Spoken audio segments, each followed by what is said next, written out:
Good morning and peace be upon you wherever you're tuning in from. My name is Qasim Rashid, and this is the Qasim Rashid Show here on Sirius XM Urban View Channel 126, the most awesome show in the multiverse. We've got a really painful show lined up for you, and I get that's not a good way to get you to keep listening to the show, but I believe that the folks who listen to our program here are interested in kind of the harsh realities of life, not the uncomfortable or comfortable lies, whatever that phrase is. There's a lot happening, and there's a lot corporate media is not reporting on. And I want to cover four or five major stories that I'm seeing almost no coverage on, and these are things that affect us. To be fair, there is some coverage on this stuff, but on a lot there's not. I want to start in Georgia. There is another horrific story developing out of Georgia. You guys might recall a couple of months ago, for those who are paying attention to this space, the story of a young woman named Amber Thurman, Black woman, who, due to Georgia's barbaric and backwards abortion ban, which bans abortion after 6 weeks, she needed a life-saving abortion and was not able to get it. She was not able to expel all the fetal tissue from her body after taking abortion pills, and showed up at the hospital for a routine procedure, and they're like, nope, sorry, we can't do it. And she laid in bed, agonizing in pain, took 20 hours, 20 hours, while her 6-year-old son was nearby. And after 20 hours, doctors finally operated. By then it was too late. Sepsis had set in, and she died. And so here's a otherwise healthy 28-year-old medical assistant who had her sights set on nursing school, had her entire life ahead of her, had a beautiful 6-year-old boy already, and now that child is without a mother. She's, of course, lost her life, all because of this absurd bill. And the reason why I'm talking about this today is not just because it's important to remember Amber Thurman. It's also important to recognize that this injustice is still happening. And that's why I want to bring you and make you aware of this tragic, horrifying story of Adriana Smith. I always think about the fact that in Georgia, like in many states, it's actually illegal to harvest the organs of someone who has died without their prior consent. Like if somebody dies, you can't be like, oh, that heart matches, let me just go ahead and take it. They have to give prior consent to be an organ donor, right? That's basic bodily autonomy. And you could argue, well, that heart could save a life, and those lungs could save lives, and that liver could save lives, and those kidneys could save lives. That's all true. That's all true. It doesn't change the fact that you need consent.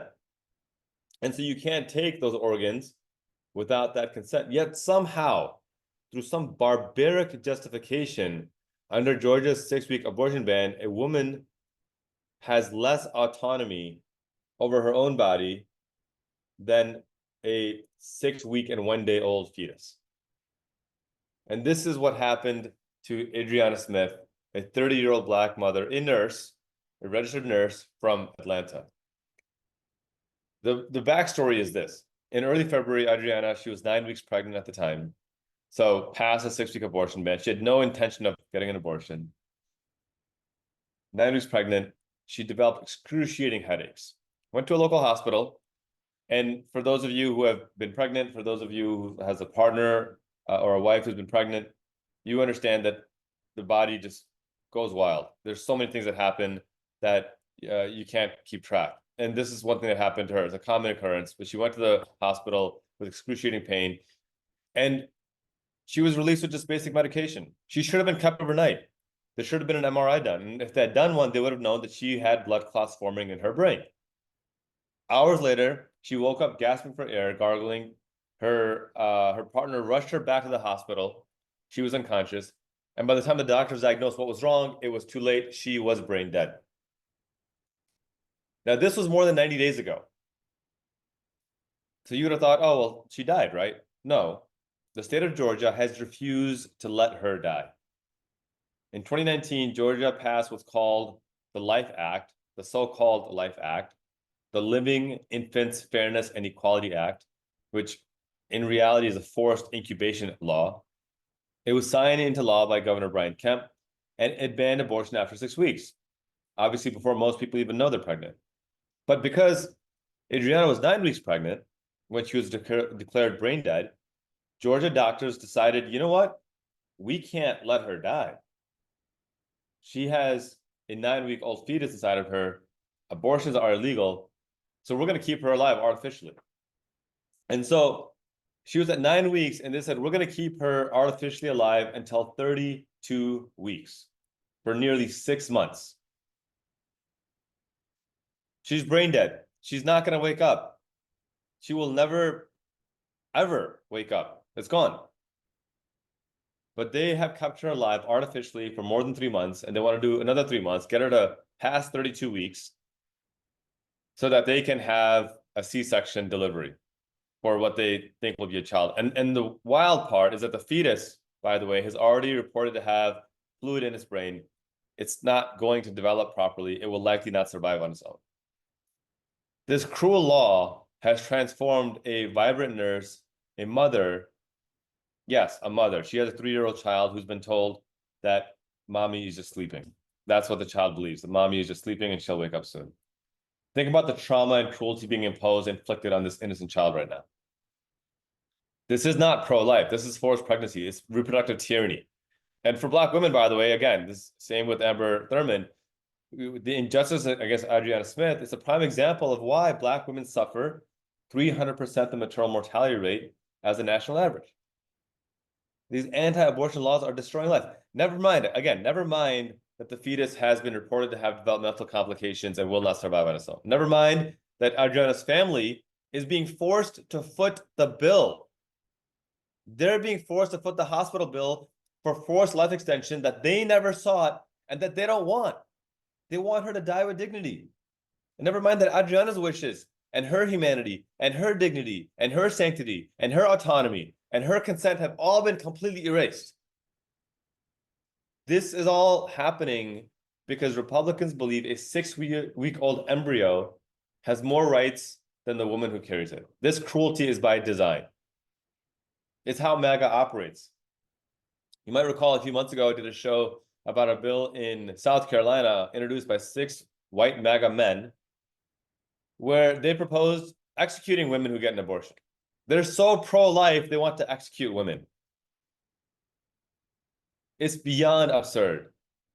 And by the way, every study has shown since the fall of Roe, maternal mortality has skyrocketed. Infant mortality has skyrocketed. Rape victims are being denied emergency abortions. Pregnant women with non-viable fetuses are being forced to suffer life-threatening infections rather than receiving life-saving care. These are the deliberate policy choices made by MAGA extremists. These aren't accidental. Her death, this is the important thing. Adriana's death is not accidental. This was the predictable response. With a policy by MAGA Republicans who care more about controlling women than they do actually listening to healthcare professionals, who care more about imposing their personal religion on others than they do about listening to medical science. And in Adriana Smith's case, even brain death is not enough for her bodily autonomy to be respected. This is not about life, it's about control. What can we do? Well, on my Substack, which I hope you click subscribe to, I wrote an article about this, and I provide the contact information for Governor Brian Kemp, for the Georgia Department of Public Health, and the Georgia state reps who co-sponsored this cruel bill. And I put their emails and their numbers on there, and I even provide a script that you can use to call and or email them. Just copy paste, throw your name on there, and email them and let them know that you will not stand by. The script says very simply, I'm writing to demand the immediate repeal or amendment of Georgia's so-called Life Act, the case of Adriana Smith.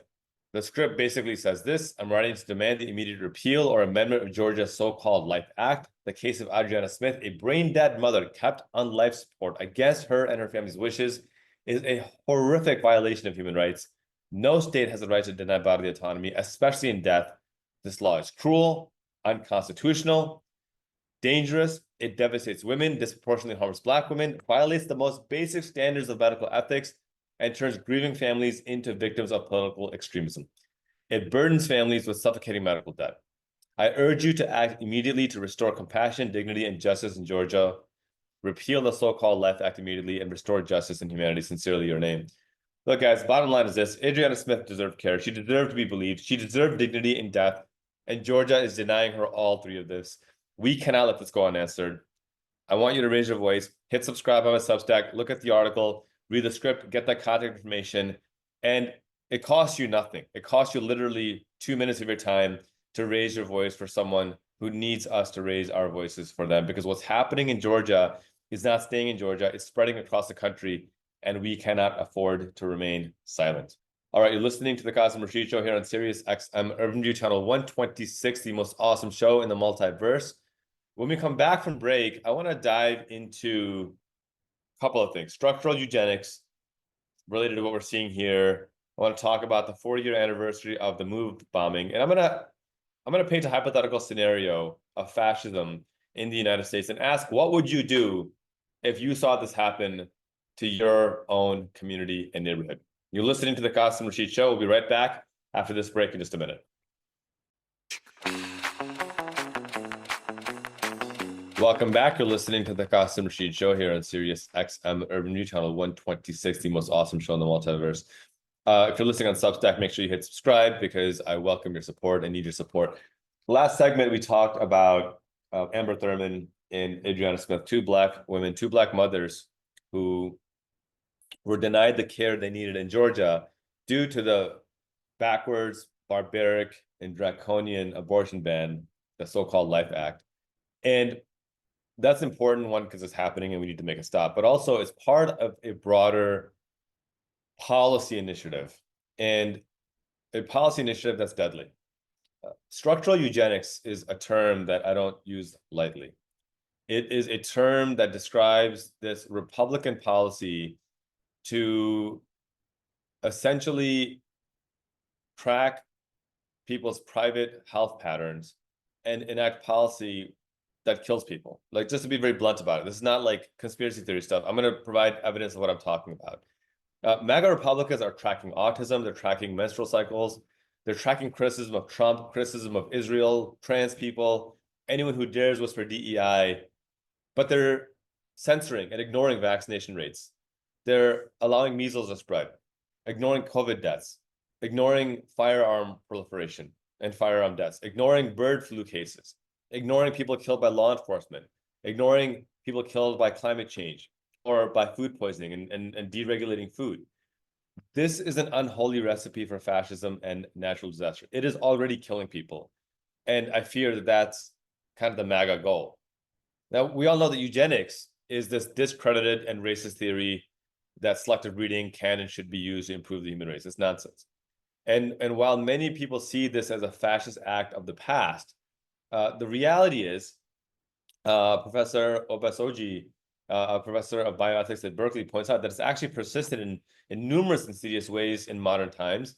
And some of the examples I gave, right? Autism surveillance. Trump and RFK have falsely linked vaccines to autism, and they are making this claim, and it's leading to vaccine aversion. People are refusing to get their kids vaccinated. And as a result, we're seeing the impacts of that right now. We have, I think, 236 children who have died of the flu this season, the highest rate in 15 years. And 90% of those children who were killed by the flu were not vaccinated. Measles, there have been now more than 1,000 cases of measles reported in the country, the highest rate in more than 30 years. That's horrifying. Menstrual cycle tracking. Some states have proposed or enacted actual policies allowing for the monitoring of women's reproductive health data, which obviously raises privacy concerns. In Virginia, the Republican governor, Glenn Youngkin, blocked a bill that would have banned law enforcement from seeking a woman's menstrual health history. Like, why law enforcement would need that is mind-boggling and horrifying, but why a Republican governor would block access to that data is also wild and bizarre as well. Criminalizing trans individuals. The ACLU is tracking nearly 600 anti-trans bills in various states and federal legislators. It's just wild to me that this continues to happen over and over and over again. And we're seeing it perpetuate because on the flip side, they are ignoring vaccination rates. despite ongoing risks, there's a diminished emphasis on COVID-19 precautions. They are censoring firearm violence. Gun-related deaths remain a major issue. It's the highest cause of death for children in this country. And House Republicans are banning the CDC from studying gun violence and gun deaths. Climate change, right? Millions of people die annually globally from climate change. More than 100,000 die in the US due to respiratory conditions caused by climate change. More than 100,000. That's more than every murder and killing. And I mean, it's a factor of 3-4x more than all murders combined. But we're ignoring it altogether. Deregulating food. The Trump administration continues to gut food regulations. And so this is what structural eugenics is. And sadly, they are accelerating this. And I want to talk about some of the new policies that came about that are going to impact your community. One, cutting Narcan. This is a death sentence for those suffering from addiction. Anyone who's worked with those who suffer from addiction understand the value of Narcan. And the Trump regime is proposing cutting federal programs that provide Narcan. This is a medication that reverses opioid overdoses. This move comes despite Narcan being widely credited for saving tens of thousands of lives annually during this current nationwide opioid epidemic, particularly amid the rise of fentanyl. And so you hear Republicans talk about how fentanyl is destroying lives and all these horrific things that it's causing. And it is causing these horrific things. But then to deny access to Narcan, like, are you trying to exacerbate more deaths? And public health officials are rightly warning that this cut could reverse years of progress and lead to increased overdose and deaths, especially in vulnerable populations, low-income populations, including into teens and first-time users who don't understand the impact of drugs on them, but when they use them, this will cause more death. The party of pro-life is so hell-bent on cutting taxes for billionaires that they are willing to openly sacrifice marginalized and young and low-income individuals. Speaking of, the Republicans are slashing $1 billion in school mental health grants. They are canceling $1 billion in federal grants designated for school mental health programs. These were originally funded through a 2022 bill signed by Joe Biden. These grants were aimed to help schools hire psychologists, counselors, and other mental health professionals. Every time we suffer another mass shooting, Republicans are like, well, it's actually not the guns, it's the mental illness. We need to provide support for mentally ill people. Well, notwithstanding that mentally ill people or people who suffer mental illness are not why we have gun violence. In fact, studies show that people who struggle with mental health issues are more likely to be victims of gun violence rather than commit gun violence. But notwithstanding all that, now we have yet more proof of MAGA hypocrisy. Because while they talk at one side of their mouth as it's not the guns, it's the mental illness, now they're cutting $1 billion in funding for vulnerable communities who need mental health treatment. I mean, the cruelty just is the point. And it gets worse. Gutting cancer research, including pediatric studies. The Trump administration has proposed major cuts, nearly $1 billion from the National Institute of Health, particularly studying childhood cancer research. Yes, they're threatening a halt on the major progress we've made in developing life-saving treatments, particularly for children. Look, pediatric cancer already gets just a tiny fraction of federal cancer research funding. And now they're saying, nope, we don't need to study childhood cancer. I'm remembering that Michael Jordan meme, F them kids. That's what this is. They're saying the hell with these kids. If you have cancer, tough luck. Should have been born to rich parents, or should have been born without cancer. That's what Republicans are saying. A government that cuts funding to research in childhood cancer is not a government serving the American people. It's beyond cruelty. And it continues, slashing $880 billion from Medicaid. The Trump administration proposed budget cuts to Medicaid of $880 billion. This would kill people immediately, particularly low-income communities, particularly Black and brown communities. This is why I call it structural eugenics, because they're reducing critical life-saving care that people need to live. Republicans claim, well, this is such an inefficient and wasteful program. It's actually not.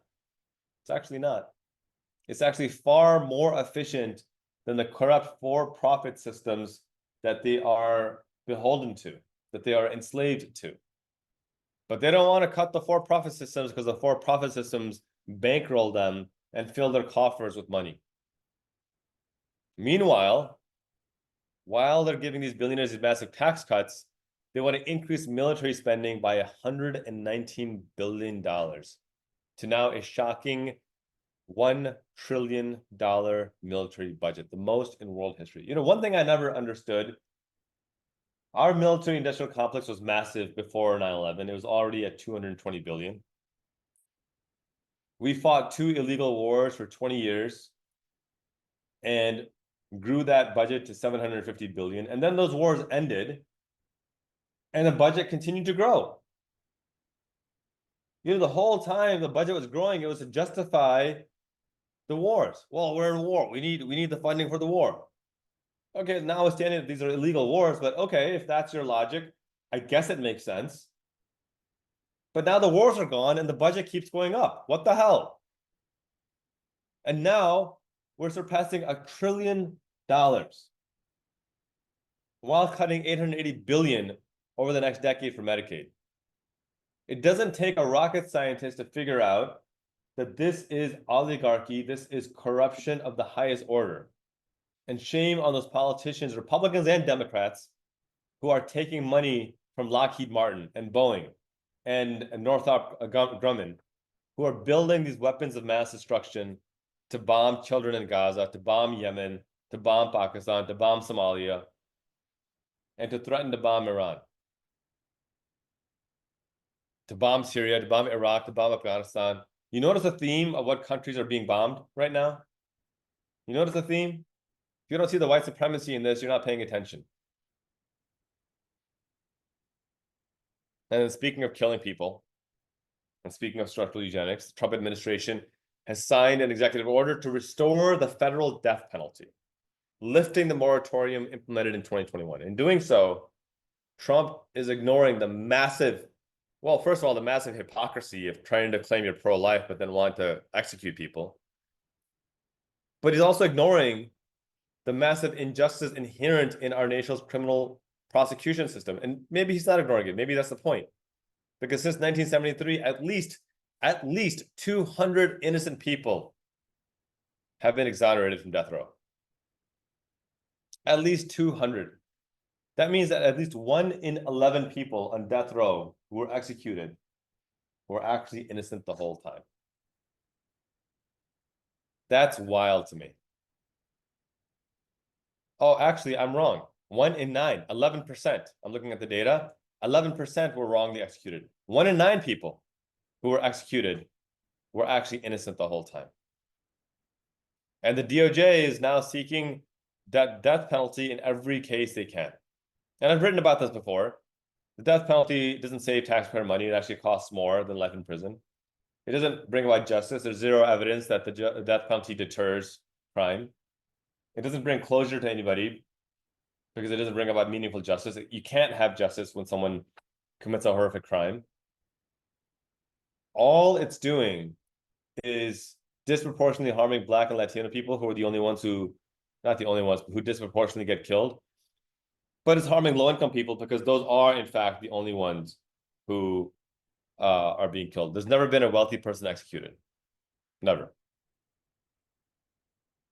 When that happens, it's Luigi Mangione killing the United Health CEO. And we've talked about this too. Our health corporations, the health exploitation limited liability corporations, for-profit health exploitation industry. I've talked about this. If we agree it's wrong that Luigi Mangione killed Brian Thompson in broad daylight, why then is it not wrong for a health corporation to knowingly deny care, knowing full well it will kill somebody? How's that any different? If I know that this medication will help you live and denying this medication will result in your death, and I say, nah, I'm not going to give it to you. Sorry. I know you're going to die, but I'm not going to give it to you anyway. How is that not murder? Is it because it's being done with a signature behind a computer screen over a phone call? It's cowardice. And so this is what structural eugenics looks like. It's being implemented at a super high rate in the United States right now, and it's horrifying. Because these policy changes are not isolated decisions. They represent a systemic approach to governance that devalues and endangers the lives of marginalized communities. Trump's decision to cut these essential health services, to cut mental health support, to cut cancer research funding, while reinstating the death penalty, while enforcing these barbaric abortion bans that kill women and children, while creating vaccine hesitancy, while ignoring gun deaths. The list goes on and on. These policies all disproportionately harm specific populations under the guise of fiscal responsibility and law and order. They specifically harm Black and brown communities, immigrant communities, low-income communities. We have to recognize and challenge these actions for what they are: deliberate strategies that threaten the health and safety and lives of the most vulnerable among us. We have to stay informed and hold our leaders accountable. We have to advocate for these meaningful policies that uphold the dignity and rights of all individuals. And that begins on the local level. This is why I've been screaming and preaching, get involved locally. Start showing up at your city council meetings. Look at the policies that they're enacting. Show up at your school board meetings. None of these things are sexy. They're boring. And they hope that you don't care, but you need to care because they're affecting you in a very deep and personal way. And when you understand what's happening on the local level, I promise you, you'll understand real quickly, very quickly, how you can get involved and start to make a meaningful difference. It's not rocket science, I assure you. It's scary because they want you to think it's scary, but it's actually pretty simple. Once you start talking to these elected officials, you're going to realize they're actually not very smart at all. Some of them are. Some of them are wicked smart, and you like kind of marvel and appreciate the way they approach things.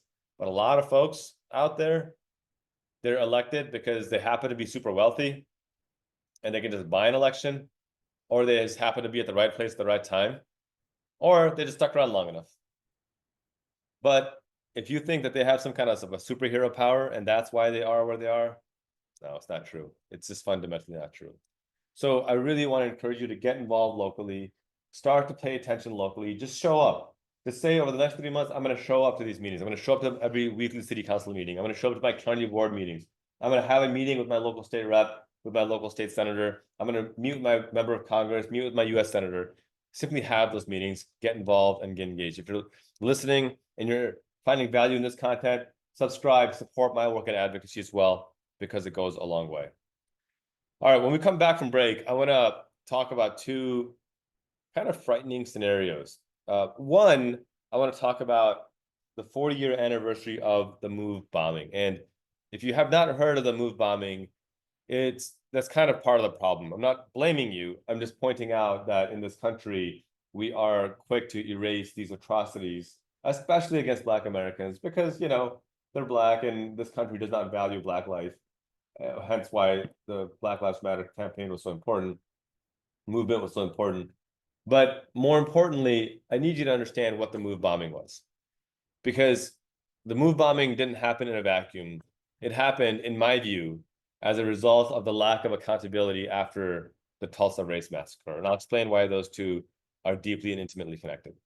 And I also want to talk about let's call it a hypothetical scenario for now, but a hypothetical scenario of fascism encroaching, habeas corpus being suspended, and people being thrown into prison without any kind of due process, without any kind of trial, including children.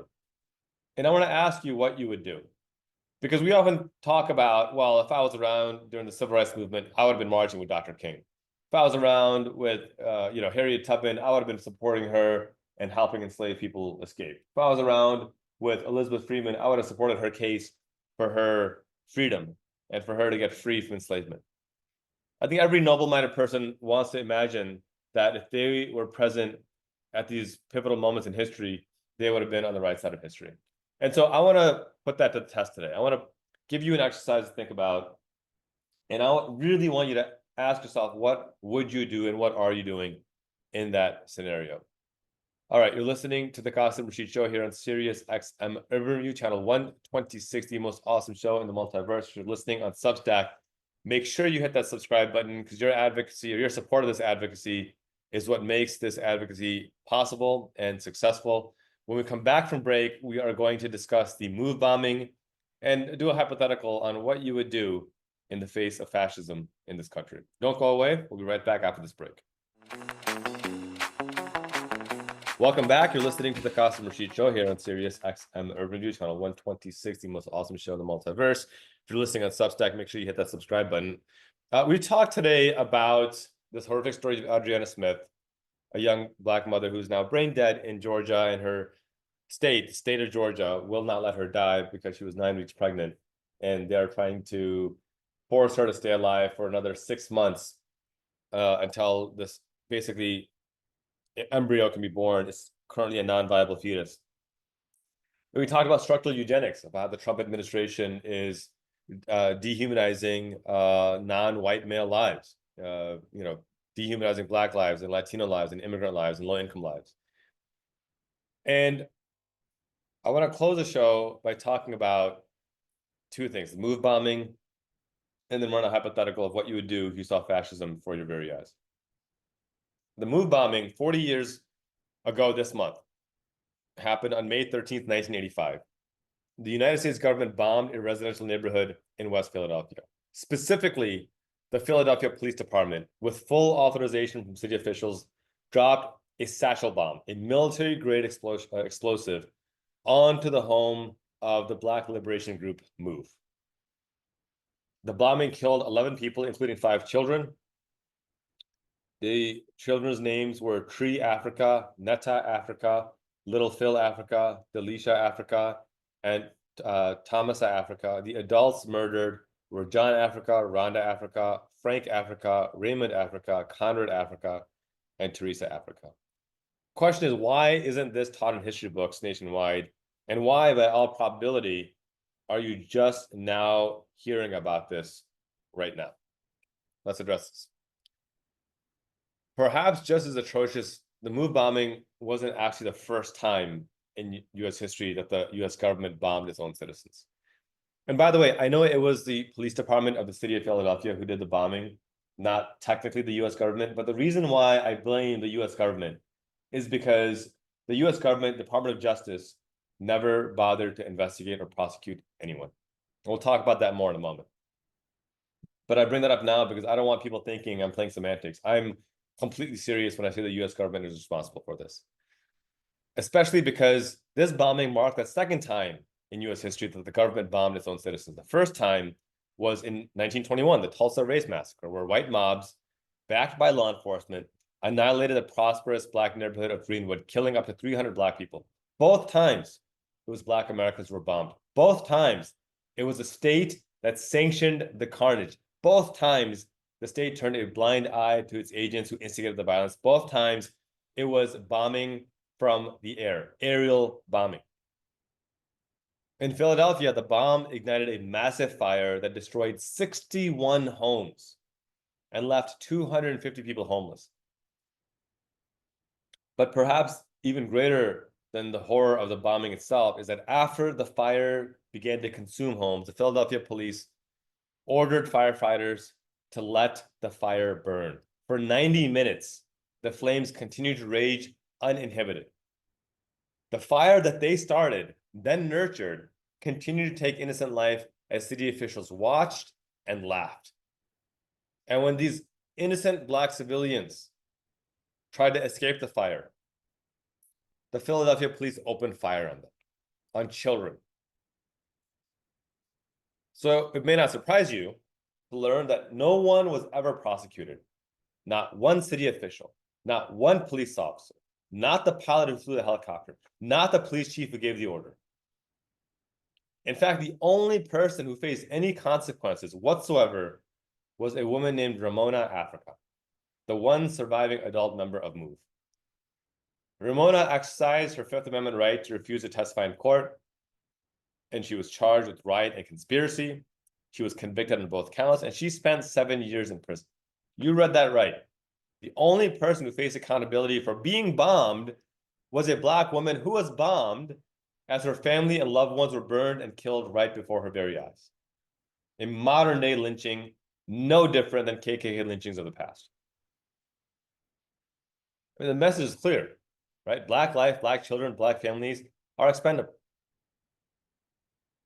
And this bombing, notwithstanding the atrocity, it was just a gross violation of basic constitutional and due process of law. The MOVE members were not tried in a court of law. They were not given due process. Instead, they were executed by a militarized police force, their neighborhood reduced to ash in an act of state terrorism. And as you see Trump sign executive orders to further militarize police and have military be involved with local law enforcement, understand this is his intention. It's to take the right to life, to be free from unlawful search and seizures, to a fair trial, to shred all of it and bury it under rubble, just as was done to the members of MOVE. And indeed, to this day, the dehumanization perpetuates. To this day, human remains of MOVE bombing victims are being used in universities and put on display in museums as if they are props. The lack of accountability screams at decibel levels. The lack of accountability screams at deafening decibel levels. And the injustices that enabled this bombing are continuing to go unmitigated, all but ensuring a future similar injustice. And whether you're Black or not, this affects you directly. This is why I say that everything we're seeing in the past, everything we're seeing happening in Gaza, in Palestine, around the world, it affects us today, because what they're doing to the most marginalized around the world is what they want to do to here to us at home as well. As you see the Trump regime deny immigrants due process of law, disappear Black and brown people from the streets, lock them in prisons, hundreds, sometimes thousands of miles away in different countries, understand that this is their policy they want to employ on all of us. The same white supremacy that justified the MOVE bombing continues to metastasize in our systems today. The Trump regime's attempts to erase Black history, from banning AP African American Studies, to removing the mention of slavery and civil rights from textbooks, to criminalizing DEI, to firing Black people because they're Black. It's not about education, it's about erasure. You think purging the digital archives is any different than burning books in Nazi Germany? These digital archives are our modern day books, a version of them. It's about justifying these past atrocities so they can recreate these atrocities in the present and in the future. It's about ensuring the next MOVE bombing doesn't spark outrage but apathy. And so I want you to understand this fact that the MOVE bombing was not a mistake. It was a calculated act of domestic warfare against Black resistance, against Black humanity by the US government. And it is not ancient history. I remember 1985.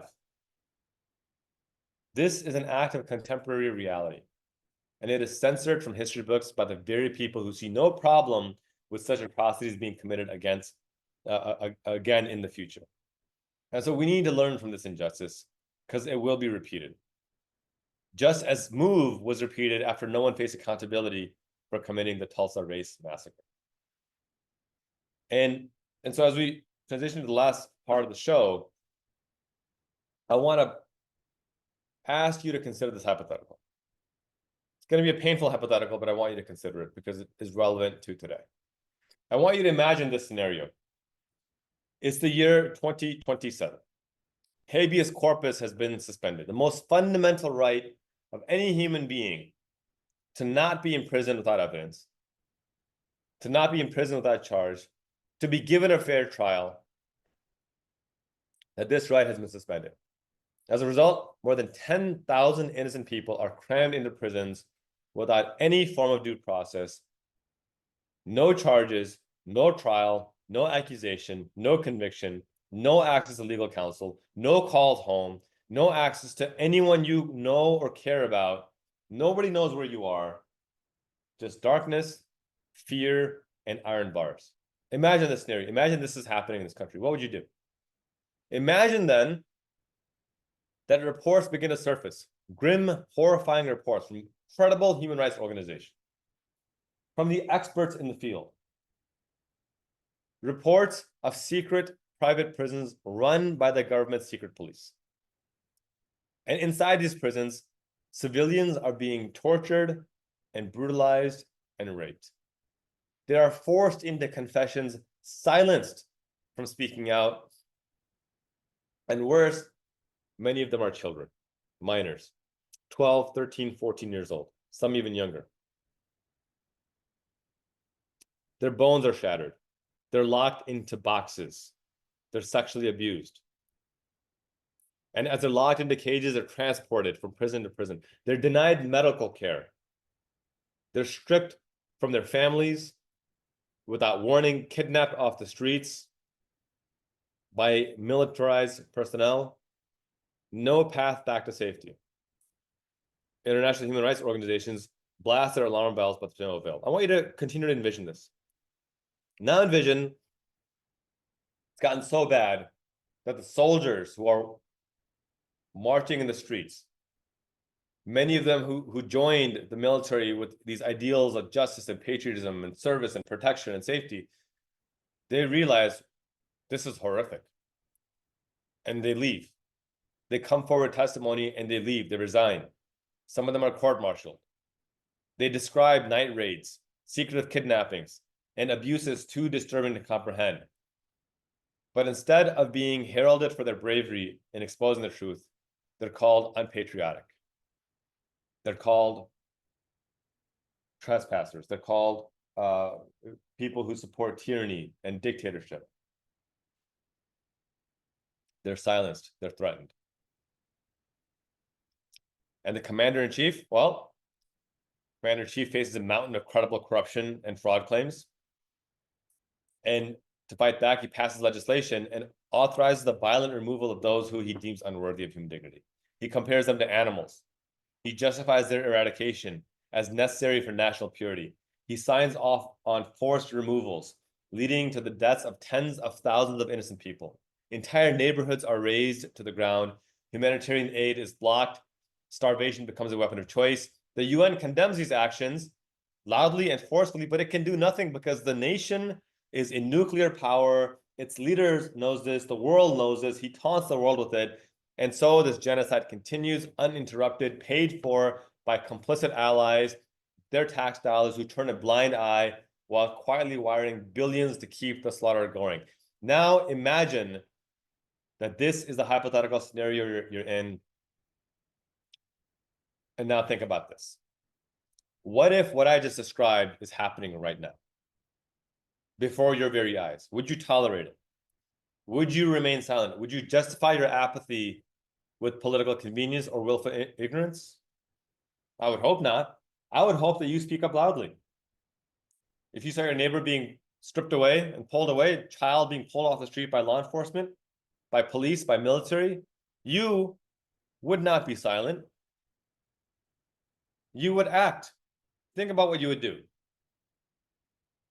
Because here's a part that might upset you if you haven't already caught my drift. I'm not just talking about what could happen under Trump. I'm talking about what is happening right now in 2025 under Prime Minister Benjamin Netanyahu, paid for by the US tax dollar. And the receipts are beyond horrifying. What I've described is not hyperbole, is not hypothetical. It is reality. Right now, Netanyahu has locked at least 10,000 Palestinians, holding them hostage as we speak. He's held them hostages for decades prior to 10/7, both in Gaza and the West Bank. He's arrested children, and reports from Israeli human rights organizations are that these children are suffering physical and sexual abuse at the hands of Israeli soldiers in Israeli prisons. Israeli soldiers are leaving the military. I've met them. I've traveled to the West Bank and Israel, and I've met these soldiers personally. They run a group called Breaking the Silence. And they are speaking out about these abuses because they've seen them, they've witnessed them, and they are in response being ridiculed as unpatriotic. Palestinians are being locked in the secret Israeli prisons. The UN has reported on it, so has Amnesty International, so has Bet Salim, so has Human Rights Watch. And these Palestinians are being beaten and raped by Israeli soldiers. We have video evidence of this. It's well documented by international human rights organizations, by the UN, by Israeli media. Netanyahu and his allies are referring to Palestinians as human animals and are promising full eradication and removal of Palestinians while continuing to deny them the right to their own state. International human rights organizations are blasting the alarm bells, but they're being ignored because Israel is a nuclear power and they know they can't do anything to them. All of this is happening with the bipartisan support from both Democratic and Republican administrations as they continue to fund a fascist leader drowning in corruption, which Netanyahu is drowning in corruption with numerous corruption charges against him. All this being paid for by our tax dollars under the guise of security and stability. As I read on Twitter, why in the world are we paying for universal health care in Israel and paying for the genocide of the Palestinians? We don't have health care access here in the United States, but we are giving the Israeli government billions a year for them to have universal health care. It is mind-boggling. This reality is tearing apart families, torturing children, and decimating communities with impunity. It is endangering the lives of innocent Jewish people. It is endangering the lives of innocent Palestinians, Muslims, and Christians. And this matters because this is the Trump playbook of what he wants to do over here. If US tax dollars can be used to fund genocide abroad, do you really think they can't be used to deny your rights here in the United States? Ask yourself why the Trump regime is openly talking about suspending habeas corpus. It's because that's what they're trying to enact in the future. They're already arresting judges and mayors and American citizens and disappearing them with immunity. They're detaining immigrants, stripping them of rights, and deporting them without trial or representation. Studies show that more than 5,000 cases of sexual abuse exist from Border Patrol and ICE agents. How long before this dystopian fascism enforced by the Netanyahu regime against Palestinian civilians and children become the policy that Trump regime enforces against anyone who refuses to bend a knee to him here in the United States? This is not left versus right, my friends. This is about working people trying to get by versus billionaire elites who fund fascism, oppression, and genocide for profit and power. They have the money, but we are the many. They have the money, but we are the many. And that's why I tell you, we have an opportunity to push back with justice and humanity.